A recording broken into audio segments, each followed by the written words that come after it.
আমরা হলাম উত্তরবঙ্গের মানুষ। আর উত্তরবঙ্গের মানুষের একটু নদী নালা খাল বিল এবং কৃষিকাজ বেশি হয়, সেই কারণে নদীর টাটকা টাটকা মাছ পেলেই আমরা নিয়ে আসি এবং খেয়ে ফেলি, কারণ আমরা হলাম মাছে ভাতে বাঙালি। যাই হোক, আপনাদের ভাইয়া নদীর মাছ নিয়ে এসেছে। আমাদের ফ্রিজে অনেক মাছ আছে, তারপরও সে নেবে, কারণ নদীর মাছ অনেক মিষ্টি হয় আর খেতেও সুস্বাদু হয়। এই কারণে এখন সে আমাকে ফোন দিয়ে বলছে এতগুলো মাছ নিয়ে আসতেছি, কিন্তু কোনো কাজের লোক বা আপা হেল্পিং হ্যান্ড পাওয়া যাচ্ছিল না। তাই কি আর করার, আমাকেই করার লাগলো, সব মাছ ধোয়ার লাগলো। আর শাশুড়ি ননদরা আসবে, এই কারণে আরও বেশি বাজার করা। আর শীতের দিনে কিন্তু এক কাপ চা ছাদে বসে খেলে কিন্তু মন্দ হয় না। তাই মা মেয়ে এখন চলে গিয়েছি শীতে খাওয়া দাওয়া করে চুল শুকাতে, আর বসে বসে এক কাপ চা খাচ্ছি। যদিও চাটা খাই না, ডায়েটে আছি, তো দু একদিন খাওয়াই চলে। হ্যালো এভরিওয়ান, আসসালামু আলাইকুম। সবাই কেমন আছেন? আলহামদুলিল্লাহ, আমি ভালো আছি। তো এই যে ভিডিওটা দেখতেছেন, 2 দিন আগের ভিডিও, কারণ রিসেন্ট ভিডিও করেছি কিন্তু দেওয়া হয়নি, ইনশাল্লাহ দিব।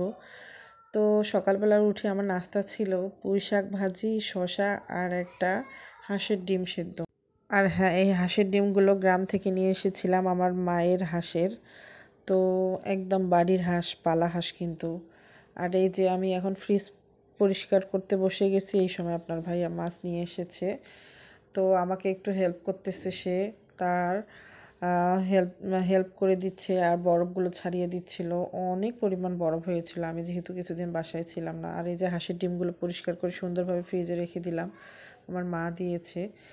আর এই যে মাছগুলো এখন নিয়ে এসেছে, এখন এত মাছ কেমনে বাঁচবো, অনেক ঠান্ডা, তাই ছাদে নিয়ে গেলাম। হেল্পিং হ্যান্ড আপাটা ছিল না, নাহলে ওনাকে নিয়েই পরিষ্কার করতাম। তো ছাদে গিয়ে পরে আস্তে ধীরে আমি প্রায় 11টা থেকে 1:30 2টা পর্যন্ত এই মাছগুলো কেটেছি। কি আর করার, কেউ তো নেই যে হেল্প করবে।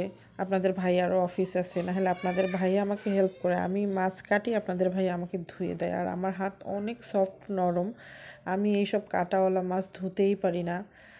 তারপর অনেক কষ্ট হয়েছে, আমার নখগুলো নষ্ট হয়ে গিয়েছে, হাতগুলো অনেক কাটা, ব্যথা পেয়েছি, কিছু করার নেই। তারপর পরিষ্কার করলাম। যাই হোক, এগুলো মাছ কিন্তু অনেক পুষ্টিকর এবং অনেক মিষ্টি সুস্বাদু, কারণ এগুলো ছিল নদীর মাছ, তিস্তা নদীর মাছ।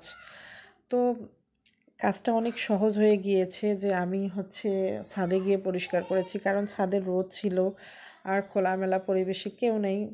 আর সুন্দরভাবে ইজিলি আমি সুন্দর করে পরিষ্কার করে নিয়েছি, তারপর লবণ দিয়ে ধুয়ে ফ্রোজেন করে রেখে দিব। এখন বড় বালতি নিয়ে গিয়েছি, বড় বালতি দিয়ে ইচ্ছা মতো পানি ইউজ করতেছি আর ধুচ্ছি।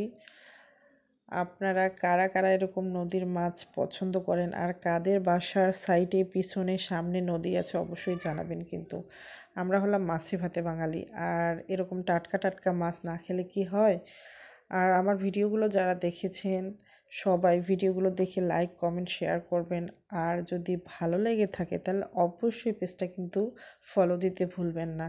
যাই হোক, আমার মাছ ধোয়া হয়ে গিয়েছে, এখন আমি বাসায় চলে যাব, ফ্রেশ ফ্রেশ মাছও রান্না করবো, ইনশাল্লাহ ভিডিও দেখাবো। আল্লাহ হাফেজ, take care, tata, bye by.